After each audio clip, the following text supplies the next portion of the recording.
యువరాజు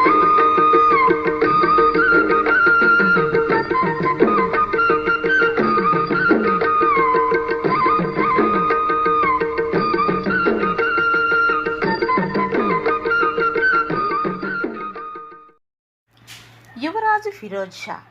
యువరాజ్ ఫిరోజ్ షా గుర్రంతో సహా అలా గాలిలో ఎత్తుకి ఎగిరి చాలా దూరం ప్రయాణించి ఇక కిందకి దిగాలని అనుకున్నాడు. కానీ తిరిగి రావడం ఎలా? అతనికి ఏమీ అర్థం కావడం లేదు. అసలు ఏమీ తెలియడం లేదు. ఏమీట నొక్కితే ఏం జరుగుతుందోనని భయంతో వణికిపోతున్నాడు. కిందనున్న వారంతా వింతగా చూస్తున్నారు. ఇంతలో చీకటి పడిపోయింది. యువరాజుకు మరింత భయం వేసింది. ఇది నన్నెక్కడికి తీసుకువెళ్తుందో, ఏ సముద్రంలోనో నన్ను పడివేయదు కదా అనుకుంటూ మనసులో ఆ భగవంతుణ్ణి అల్లా నన్ను కాపాడు అను మనసులో ప్రార్థించుకున్నాడు. ఏమైతే అదే జరుగుతుందిలే అని లేని ధైర్యాన్ని తెచ్చుకొని ఆ గుర్రం మెడ కింద అణువణువు వెతకడం ప్రారంభించాడు. కొంతసేపటికి అతని ప్రయత్నం ఫలించింది. దాని మెడ కింద దిగువగా ఒక చిన్న మీట చెయ్యికి తగిలింది. దానిని నొక్కాడు. ఏదైనా మంచి చోటికి తీసుకువెళ్తే బాగుణ్ణు అని మనసులో అనుకున్నాడు. అది చీకటిలో అలా ఆకాశంలో ప్రయాణిస్తూ చివరికి కాంతి నీనుతున్న ఒక సుందర నగరాన్ని చేరి అందులో విశాలమైన ఎత్తైన అందమైన భవనంపై దిగింది. ఆ భవనాన్ని చూడగానే అతనికి అదొక రాజభవనం అని తెలిసింది. అటూ ఇటూ చూశాడు. దగ్గరలో అతనికి ఒక గది తలుపు కనిపించింది. ఆ తలుపును తోసి చూశాడు. అక్కడ కిందకు దిగడానికి కొన్ని మెట్లు కనిపించాయి. ఆ మెట్లు గుండా కిందకు దిగాడు. అక్కడ ఒక పెద్ద హాలు. ఆ హాలులో భటులు కొందరు నిద్రపోతూ ఉన్నారు. దానికి ఆనుకొని ఉన్న ఒక గదిలో నుండి వెలుతురు కనిపించింది. కిటికీ తెరలు తొలగించి చూసేసరికి పరిమళ సువాసనలు వస్తున్నాయి. లోపల ఎవరున్నారోనని నిశితంగా చూశాడు. ఆ గది మధ్యలో ఒక పెద్ద హంసతూలిక తల్పం. దాని చుట్టూను ఉల్లిపొర లాంటి తెల్లటి తెరలు వేలాడుతూ ఉన్నాయి. ఆ వెలుతురులో ఎవరో పడుకొని ఉన్నట్లు గమనించాడు. అందమైన పరిచారికలు ఆ హంసతూలిక తల్పం చుట్టూ పడుకొని ఉన్నారు. వారంతా గాఢ నిద్రలో ఉండటం వలన ఫిరోజ్ షా మెల్లగా లోపలికి ప్రవేశించి మంచం వద్దకు వెళ్ళి తెరలను తొలగించి చూశాడు. అంతే, అందమైన అద్భుత సౌందర్యాల రాశి ఆ తల్పంపై వయ్యారంగా పడుకొని ఉంది. ఆమె అందాలకు అచ్చెరు పొందాడు. ఆమె ఆ దేశపు రాజకుమారి కావచ్చును అని మనసులో అనుకున్నాడు. అది వారి అంతఃపురమని గ్రహించాడు. ఆమె అద్భుత సౌందర్యాన్ని తదేకంగా చూసిన ఫిరోజ్కు ఎట్లాగైనా ఆమెను లేపి మాట్లాడాలనుకున్నాడు. మెల్లగా ఆమెను తట్టి లేపాడు. ఆ యువతి కళ్ళు తెరిచి భయంతో అరవబోయింది. వెంటనే ఆమె నోటికి తన చేతిని అడ్డుపెట్టి అరవకు, మెల్లగా ఆమెతో మాట్లాడాడు. రాకుమారి, నేను పర్షియా దేశపు రాజకుమారుడను, యువరాజును. నన్ను ఫిరోజ్ షా అంటారు. నేను అనుకోని పరిస్థితులలో మీ భవనంపై దిగవలసి వచ్చింది. నేను ఎటూ పోలేక కష్టాల్లో పడ్డాను. నాకు మీరు రక్షణ కల్పించాలి అని అభ్యర్థించాడు. ఆమె బెంగాలు పాదుషా వారి కుమార్తె. ఆమెకు ఫిరోజ్ షా మాటలు ఆసక్తిగాను ఆకర్షణీయంగాను వినిపించాయి. పైగా అందగాడు. యువరాజా, మీరిక్కడ ఎలాంటి భయం పడే అవసరం లేదు. అతిథి మర్యాదలకు మేము పుట్టింది పేరు. మా వంశం మిక్కిలి చాలా గొప్పది. దయాదాక్షిణ్యాలు కలిగిన వంశం మాది. మేమెవ్వరినీ ఊరికినే ఏమీ ఇబ్బంది పెట్టము. మేము ఎవరిని బాధింపము. మీకు ఎలాంటి అపకారం కానీ హాని కానీ జరగదని నేను హామీ ఇస్తున్నాను. మీరు నిర్భయంగా ఉండండి అని చెప్పింది ఆ యువరాణి. ఆమె ఫిరోజ్ షాను తమ భోజనశాలకు తీసుకొని వెళ్ళి అతనుకు విందు భోజనం వడ్డించింది. అతను తింటూ ఉంటే తదేకంగా అతనినే చూడడం ప్రారంభించింది. ఫిరోజ్ షా అందానికి ముగ్ధురాలైపోయింది. అతను కడుపారా ఆరగించిన తరువాత ఒక ప్రత్యేక గది అతనికి ఇచ్చి విశ్రాంతి తీసుకోమని చెప్పి తన మంచం వద్దకు తిరిగి వెళ్ళిపోయింది. అక్కడున్న చెలికత్తెలతో ఫిరోజ్ షా అందచందాలను పొగుడుతూ అతని గుణగణాలను ప్రశంసించింది. ఫిరోజ్ షా ఎంత అందంగా ఉన్నాడో అనుకుంటూ వారితో కొంతసేపు ముచ్చటించి నిద్రలోనికి జారుకుంది. మరునాడు ఉదయం ఆమె మరింతగా ఆకర్షింపబడాలనుకొని చక్కగా ముస్తాబైంది. చక్కగా తలదువ్వుకొని పెద్ద వజ్రాన్ని ఆభరణంగా ధరించింది. అందమైన బంగారు ఆభరణాలను మెడలో ధరించింది. ఆకర్షణీయమైన దుస్తులు ధరించింది. ఆ దుస్తుల్లో ఆమె మెరిసిపోతున్నది. ఆమె ఫిరోజ్ షా వద్దకు వచ్చి, యువరాజా, మీరు ఇక్కడికి ఏ విధంగా వచ్చారో తెలపండి. పగవారెవ్వరూ చొరపడలేని నా అంతఃపురానికి మీరెట్లు రాగలిగారు అని అడిగింది. అప్పుడు ఫిరోజ్ షా ఈ విధంగా చెప్తున్నాడు. యువరాణి, మా దేశంలో నూతన సంవత్సర వేడుకలు జరుగుతూ ఉంటే ఒక యువకుడు ఒక కీలుగుర్రాన్ని తెచ్చి ఎక్కడికి పోవాలనుకుంటే అక్కడికి పోవచ్చును అని చెప్పాడు.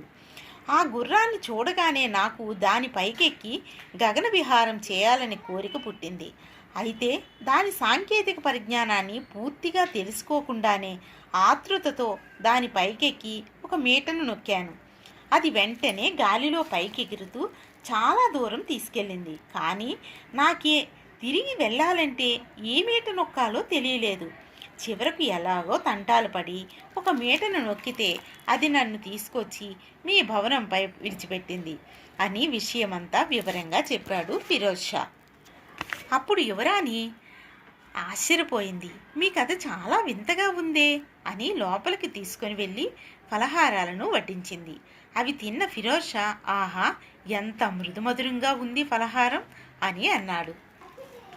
ఆ విధంగా వారిద్దరూ మాటా మాటా కలుపుకొని మంచి స్నేహితులయ్యారు.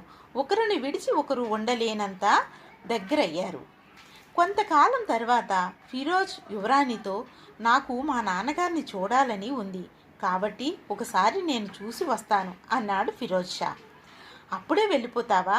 మరికొన్నాళ్ళు ఉండొచ్చుగా అని బ్రతిమలాడింది. యువరాణి కోరికను కాదనలేక మరికొన్నాళ్ళు అక్కడే ఉండిపోయాడు. ఫిరోజ్ ఒక రోజున యువరాణిని కలిసి, రాణి, నేను ఈరోజు తప్పకుండా మా దేశం వెళ్ళాలి. మా నాన్నగారిని చూడాలనే కోరిక నాకు ఎక్కువైంది. నీకిష్టమైతే నువ్వు కూడా నాతో రావచ్చును. మా నాన్నగారితో చెప్పి మనమిద్దరం వివాహం పెద్దల సమక్షంలో చేసుకుందాం.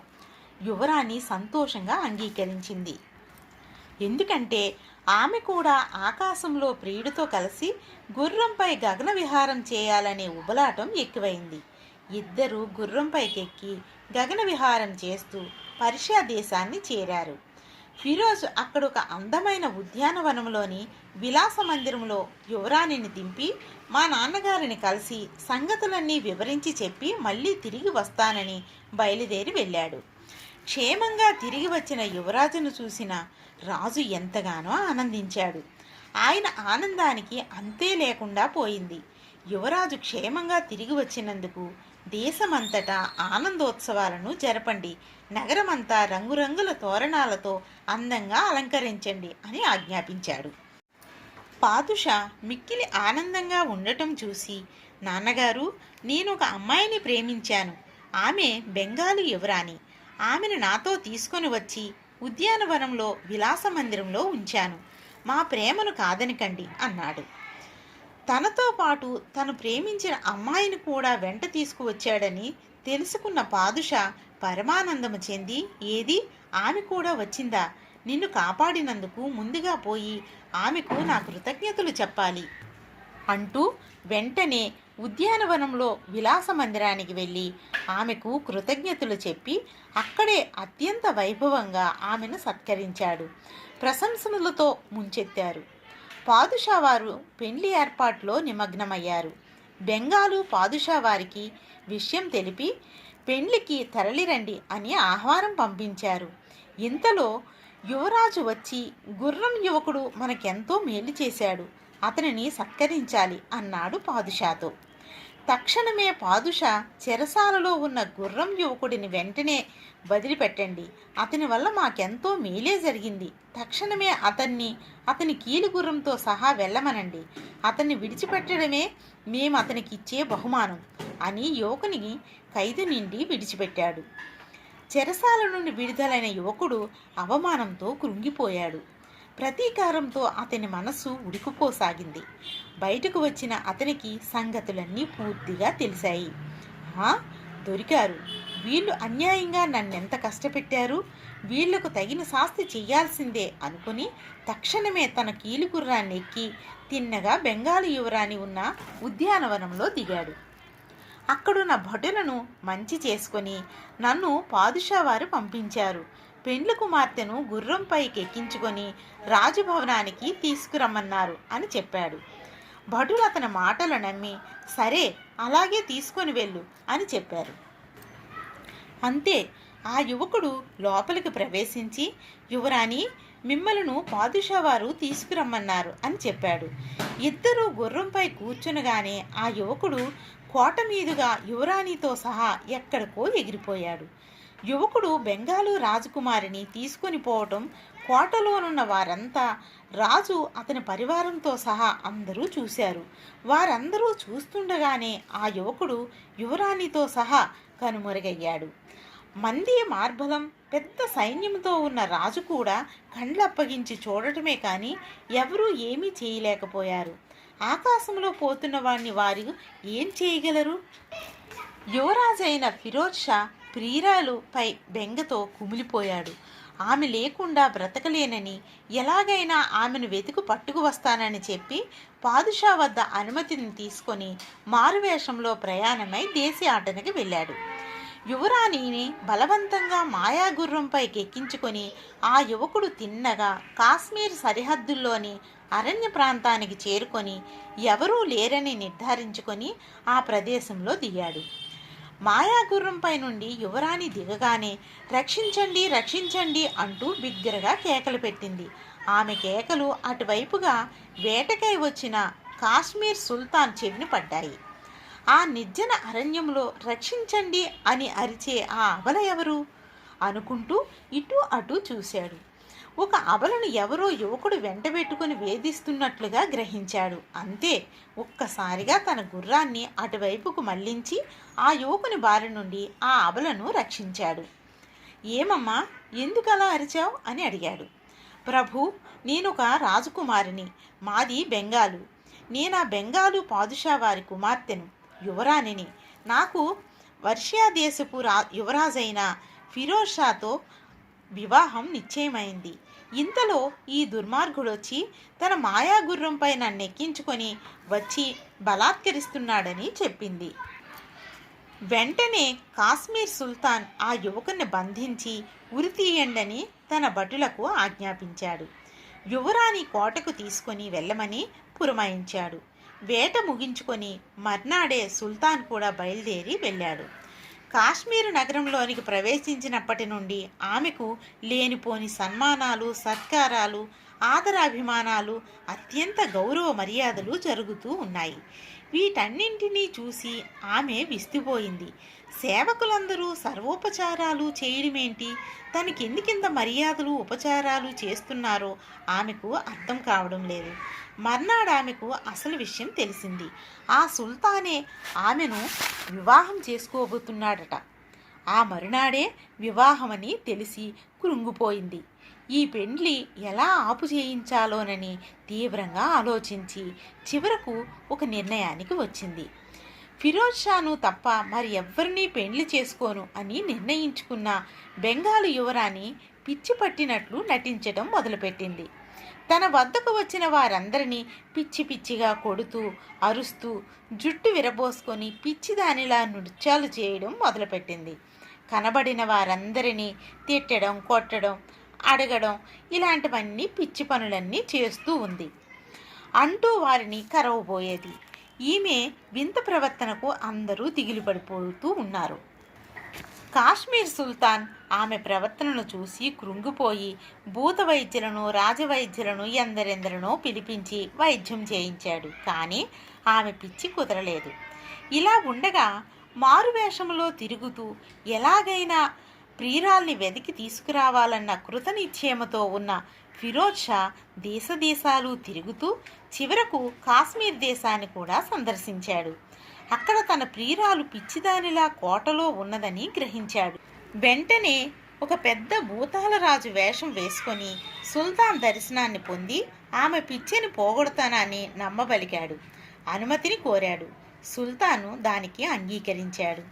అంతఃపురంలోనికి ప్రవేశించిన ఫిరోజ్ షాకు లోపల వస్తువులన్నీ చిందరవందరగా ఉండటం చూసి ఒక యువతి జుట్టు విరబోసుకొని అటూ ఇటూ పచార్లు చేస్తుండడం గమనించాడు.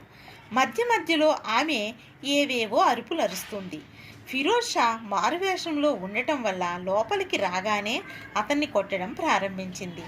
ఫిరోజ్ ఆమె 2 చేతులు పట్టుకొని నెమ్మదిగా ఆమె చెవిలో, యువరాణి, నేను భూతవైద్యుణ్ణి కాను, నీ ప్రియుణ్ణి ఫిరోజ్ షాను.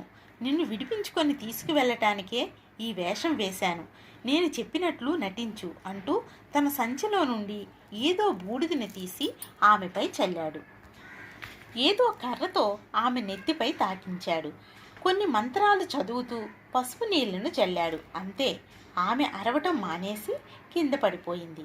వెంటనే సుల్తాన్ వద్దకు వెళ్ళి, సుల్తాన్జీ, పిల్ల పిచ్చంతా పోయింది, ఇంకా కొంచెం నగరాలు చేస్తుంది.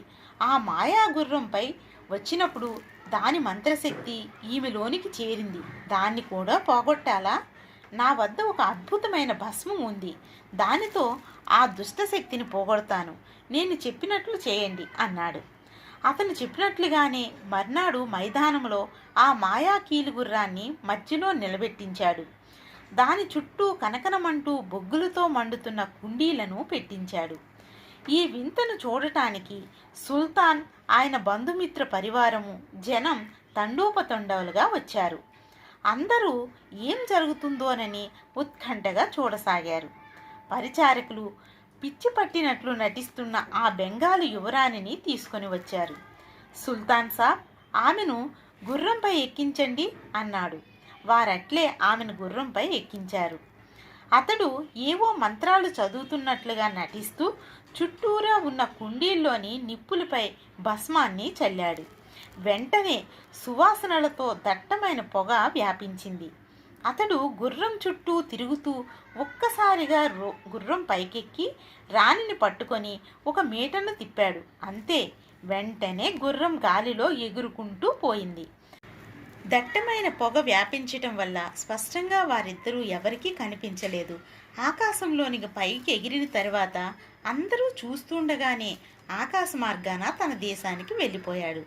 ఫిరోజ్ షాకు బెంగాలీ యువరానికి పర్షియా సుల్తాన్ ఘనంగా వివాహం జరిపించాడు. ఫిరోజ్ను అందరూ ప్రశంసిస్తూ ఎంతో మెచ్చుకున్నారు. యువరాజ్ ఫిరోజ్ షా, బెంగాలీ యువరాణి ఎంతో సంతోషంగా అన్యోన్యంగా దేశంలో అందరు ప్రశంసలు పొందుతూ ఆనందంగా ఉన్నారు. ఈ విధంగా కథను షహర్జాదా చెప్పడం ముగించింది. తన భార్య షహర్జాదా చెప్తున్న కథలకు ఆకర్షితుడైన షారియార్ ఆమె మరణశిక్షను వాయిదా వేస్తూ వచ్చాడు. ప్రతిరోజు తన భార్య షహర్జాదా కథలు చెప్పడం, షారియార్ ఆమె మరణశిక్షను వాయిదా వేయడం, ఇదే విధంగా కొన్ని రోజులు జరుగుతూనే వచ్చింది. అలాగా భార్య కథలకు ముగ్ధుడై తన మరణశిక్షను వాయిదా వేస్తూనే వచ్చాడు. అలా కొన్ని రోజులు జరిగిన తర్వాత మరణశిక్షను షారియార్ రద్దు చేశాడు. ఇక అంతా సుఖాంతమైంది. ఇక కథ కంచికి, మనం ఇంటికి. నమస్తే.